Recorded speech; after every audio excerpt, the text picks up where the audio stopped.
Instagram পোস্টে কিভাবে প্রতিটা ছবিতে আলাদা আলাদা ক্যাপশন অ্যাড করবেন, যেমন এই পোস্টে দেখতে পাচ্ছেন এই ছবির নিচে একটা ক্যাপশন দেওয়া রয়েছে, এই ছবিতে অন্য একটা ক্যাপশন দেওয়া রয়েছে, এটাতেও আলাদা ক্যাপশন দেওয়া রয়েছে। প্রতিটা ছবিতে আমরা এভাবে ক্যাপশন অ্যাড করতে পারবো। প্রথমে ইনস্টাগ্রাম ওপেন করবেন, তারপর উপরের দিকে দেখুন প্লাস আইকন আছে, এখানে ক্লিক করবেন।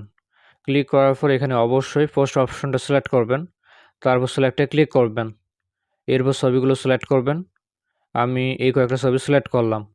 এখন ধরেন এই ছবিটা বাদ দিব, সেক্ষেত্রে ক্রসে ক্লিক করব। এখন ৩ টা ছবি রয়েছে, ছবিগুলো দেখতে পাচ্ছেন। ছবি সিলেক্ট করা হয়ে গেলে নেক্সটে ক্লিক করব। ডিফল্টভাবে একটা গান পোস্টে সেট হয়ে যাবে, অথবা অডিওতে ক্লিক করে আপনারা গান অ্যাড করতে পারবেন। এরপর নেক্সটে ক্লিক করব। তারপরে রয়েছে ক্যাপশন, এখানে ক্লিক করব। এখানে একটা অপশন রয়েছে সিঙ্গেল ক্যাপশন, এখানে ক্লিক করবেন। মাল্টিপল ক্যাপশন আপনারা এটা রাখবেন।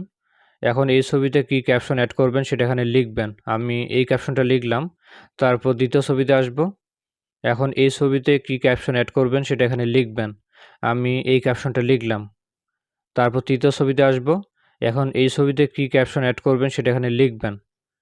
তারপর ওকেতে ক্লিক করবেন।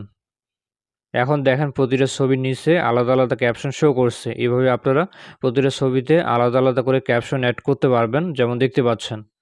এছাড়াও পোস্টে ট্যাগ করতে পারবেন, লোকেশন অ্যাড করতে পারবেন। এগুলো যেমন আছে তেমন থাক। তারপর শেয়ারে ক্লিক করব। কিছুক্ষণ সময় লাগবে ছবিগুলো আপলোড হতে। ছবিগুলো আপলোড হয়ে গেছে দেখতে পাচ্ছেন, আমি আপনাদেরকে দেখাচ্ছি। এই ছবিতে একটা ক্যাপশন রয়েছে, এই ছবিতে আরেকটা ক্যাপশন রয়েছে, এই ছবিতে আলাদা ক্যাপশন রয়েছে। এভাবে আলাদা আলাদা করে ক্যাপশন অ্যাড করতে পারবেন। সবাই ভালো থাকবেন, ধন্যবাদ।